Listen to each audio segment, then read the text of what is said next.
Magandang gabi, pambungad sa ating newscast.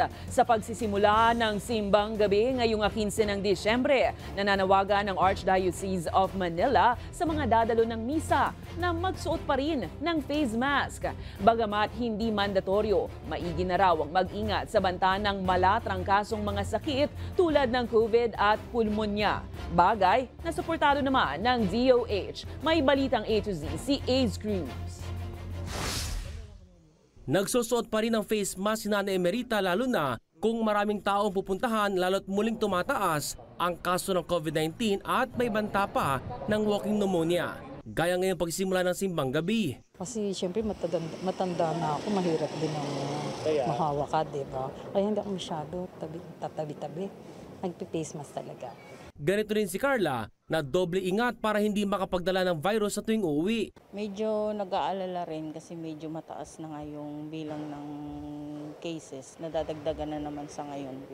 May anak akong dalaga na siya. Kaya lang syempre ayoko rin ng mahawa siya kung sakali. Sa isang kautusan inilabas ni Manila Archbishop Jose Advincula, bagamat hindi mandatory, inirekomenda nito sa mga dadalo ng Simbang Gabi ang voluntaryong panakip sa ilong at bibig para makaiwas sa iba't ibang banta ng virus. Bilang pag-iingat, hindi pa rin naglalagay ng holy water sa mga simbahan habang nariyan pa rin ang safety protocols. Ang sinasabi sa atin na kapag meron tayong mga sakit, pwede naman tayong manatili na lang sa ating bahay para hindi na tayo magpalaganap ng sakit. At meron din tayong sinasabi si Cardinal Advincula na sana yung voluntary wearing of face mask kung may mga nararamdaman din po tayo. Bagay na sinigundahan ni Health Secretary Ted Herbosa. Kung ikaw high risk, may mahina ang immune system mo, huwag mo nang i-dip yung kamay mo dun sa holy water.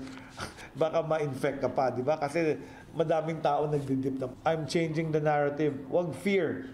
Be literate. Know the things that will cause you to become infected. Bagamat inamin ng Health Department kamakailan na nakitaan ng pagtaas ang kaso ng COVID-19, gaya halimbawa sa simbahan, hindi pa rin ito iobliga ang pagsuot muli ng face mask sa ibang establishmento. Tayo, hindi pa tayo magmamandate sa public transport, sa mall.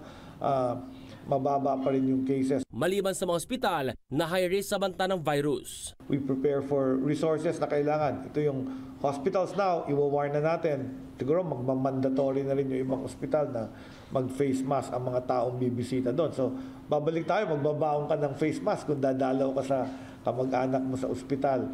Kasi baka i-implement na nila yung mandatory face mask wearing inside the hospital. Habang nakikipag-ugnay na rin ito sa iba't ibang government agencies para makapaghanda sa anumang worst case scenarios. Nagpe-prepare na ako with FDA to try to get more available medicines. We also hopefully will get some of the vaccines.